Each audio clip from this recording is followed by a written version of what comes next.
Assalamualaikum warahmatullahi wabarakatuh. Perkenalkan, nama saya adalah Muhammad Zulfan Sulhak. Saya dari kelas 3A FAB Sastra Inggris UIN Said Mas Raden Said Surakarta.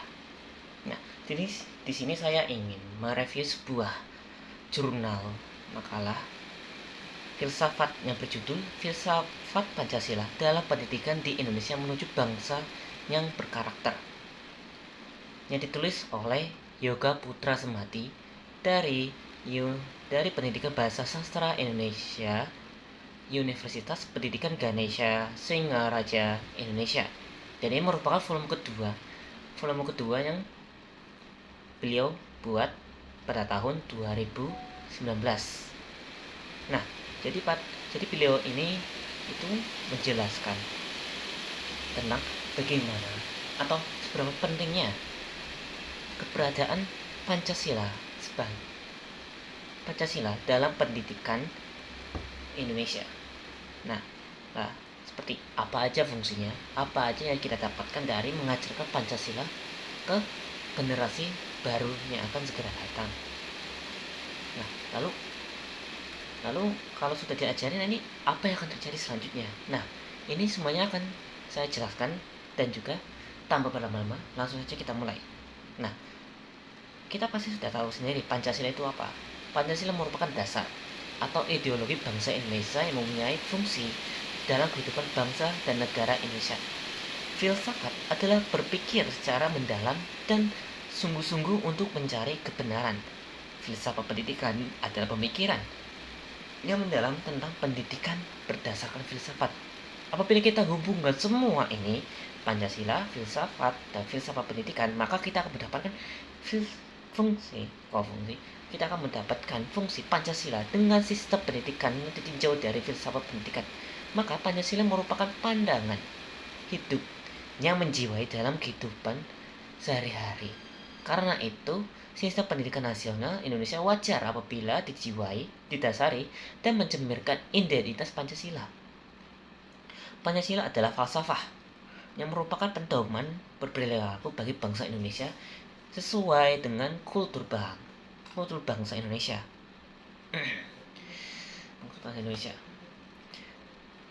Pendidikan berkarakter memang seharusnya diambil dari nilai-nilai yang terkandung dalam Pancasila agar manusia Indonesia yang cerdas, berperilaku baik, mampu hidup secara individual dan juga sosial, memenuhi hak dan kewajiban sebagai warga negara yang baik serta beriman, bertakwa kepada Tuhan Yang Maha Esa.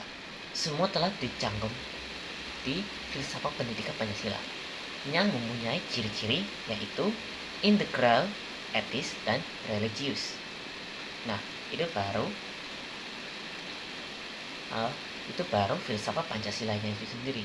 Nah, bagaimana dengan Pancasila di kehidupan sehari-hari kita dan juga di pendidikannya itu?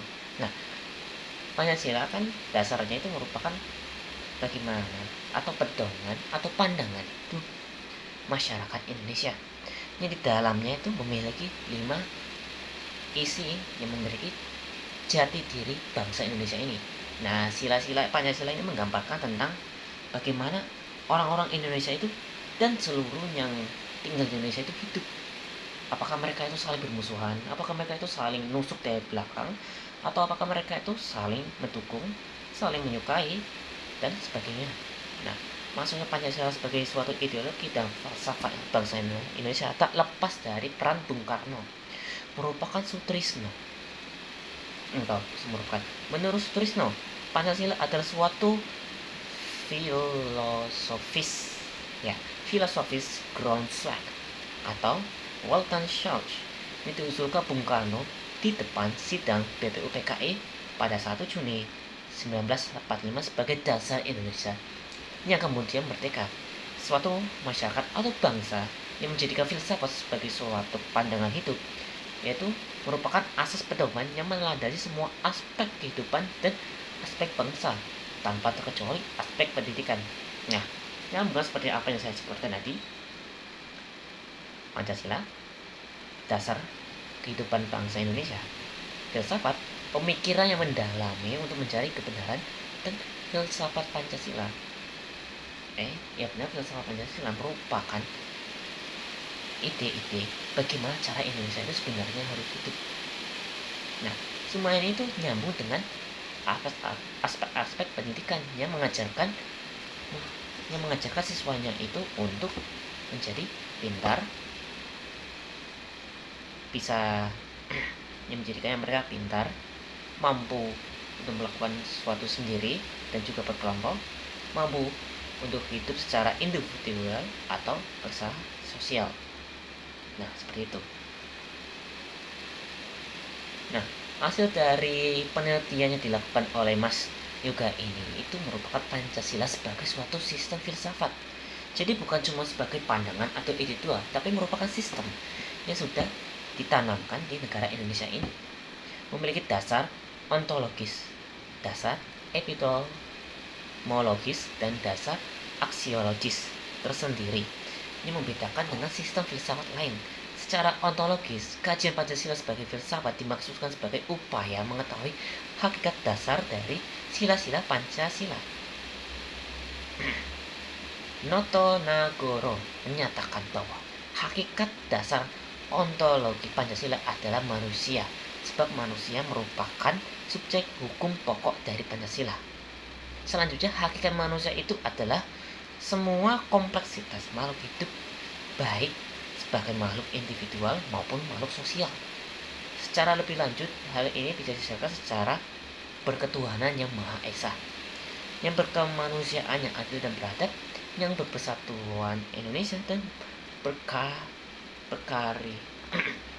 perkara kiatan yang dipimpin oleh bijaksana dalam perumusan kepentingan serta keadilan sosial, dan sosial adalah manusia itu sendiri. Nah, lalu ada beberapa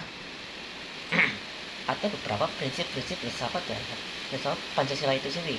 Yang pertama itu ada causa materialis. Itu merupakan nilai-nilai sosial budaya yang ada dalam bahasa Indonesia itu sendiri. Jadi kita itu merupakan sosok bangsa yang sangat menghargai budaya kita itu. Jadi kita itu mau hidup-hidup itu pun kalau di beda daerah itu pasti memiliki syarat aturan mereka sendiri. Nah, itulah yang dimaksud dengan dari nilai-nilai budaya itu sendiri atau materi bahannya itu. Lalu kemudian ada causa formalis yang berhubungan dengan bentuk. Pancasila adalah bentuk undang-undang dasar yang memenuhi syarat formal kebenaran formal. Kan Pancasila itu kan sebenarnya kan itu pedoman dasar rakyat Indonesia untuk hidup bersamanya dengan yang lain. Jadi kan masuk akal itu kalau ini dipakai sebagai dasar negara kita itu sendiri. Lalu kemudian ada causa efisiensi yang dimasukkan dalam kegiatan BPUPK dan PKKI dalam menyusun merumuskan Pancasila menjadi dasar negara Indonesia merdeka. Karena Pancasila ini simpel dan mudah dipahami, jadi ini lebih efektif untuk diajarkan kepada masyarakat Indonesia. Nah, lalu kemudian ada causa finalis, maksudnya berhubungan dengan tujuan diusulkan Pancasila sebagai dasar Indonesia merdeka. Kan dalam merdeka kan Indonesia kan harus memiliki peraturan dasar. Nah, di Amerika, Rusia, Inggris, Cina itu memiliki dasar-dasar mereka sendiri. Nah, untuk Indonesia memiliki dasar mereka sendiri dan juga untuk tidak sama dengan negara lain, maka dibentuklah Pancasila. Nah, itu merupakan baru prinsip-prinsip dari filsafat Pancasila. Lalu kemudian ada nilai-nilai Pancasilanya itu sendiri. Kalau untuk ini sebenarnya saya nggak usah jelasin secara lanjut karena kita pasti udah paham sendiri. Setiap sila dari Pancasila itu apa aja. Nah, kita langsung saja lanjut ke poin selanjutnya tentang kelebihan dan kekurangan dari penelitian yang dilakukan oleh Mas Yoga ini. Yang pertama, kelebihannya itu di penelitiannya secara jelas Mas Yoga ini menjelaskan tentang betapa pentingnya di betapa pentingnya Pancasila itu diajarkan kepada anak-anak generasi baru. Untuk apa? Untuk mereka itu tahu kalau di Indonesia ini memiliki peraturan agar mereka itu tidak melakukan apapun yang mereka sukai. Kalau nanti mereka melakukan apapun yang mereka sukai, nanti takutnya mereka malah menyesal di suatu hari nanti. Mereka ngebut-ngebutan, lalu nabrak orang, lalu uh, orangnya itu lalu melaporkannya ke polisi dan dia mau masuk penjara. Ya udah, nangis dia tuh, minta tolong bapak ibunya, Pak Bu tolong keluarin saya, kayak gitu. Nah, itu merupakan salah satu poin lain. Di sini juga menunjukkan bahwa Pancasila itu merupakan dasar diri bangsa Indonesia yang orang-orangnya itu baik, murah senyum, mudah menolong, mudah menolong. Jadi 3 itu merupakan dasar kehidupan orang Indonesia itu. Jadi ya agar anak-anak di masa depan itu juga memiliki sikap yang sama seperti pendahulunya, maka diajarkanlah Pancasila ini. Nah, lalu kemudian kita tunjukkan ke bagian kekurangannya. Nah, kekurangan dari penelitian ini itu ada di bagian kebalikan dari apa yang saya sebutkan tadi di kelebihannya. Kan tadi kan sudah dijelasin kenapa Pancasila itu sangat penting untuk diajarkan kepada generasi baru. Nah, tapi di sini itu kurang menjelaskan tentang apa yang terjadi apabila anak-anak itu tidak diajari tentang Pancasila. Seperti saya sebutkan tadi, ditakutkannya nanti mereka malah suka-sukanya melakukan apapun yang mereka sukai. Nanti malah takutnya itu mereka mulai berani membentak ayah ibu mereka sendiri, ngatain kalau apaan sih, kok malah ngatur terus. Apabila mereka sudah mulai di luar kendali, lalu ya kayak gitu, nanti malah munculnya masalah lagi, ngebut-ngebutan, nabrak orang, masuk ke penjara, lalu kemudian ketemu sama sesama orang yang keras kepala, sama-sama orang yang nggak mau ikutin ajaran Pancasila. Jadi mereka itu ya sama-sama gak mau ngalah, sama-sama pingin menang, jadi ya bentrok. Dan sebelumnya cuma satu orang ini jadinya malah satu desa. Semua anak-anak diajak, wah ini anak sebelah ini kurang ajar nih, mereka katanya ini kayak kita. Ya udah, kita ke sana, kita bacokin semuanya. Nah, untuk hal itu tidak terjadi, maka kita harus mengajari mereka dasar-dasar Pancasila akan mereka paham kita ini orang baik-baik, bukan orang berandalan. Nah, itu aja yang saya ingin tunjukkan. Mungkin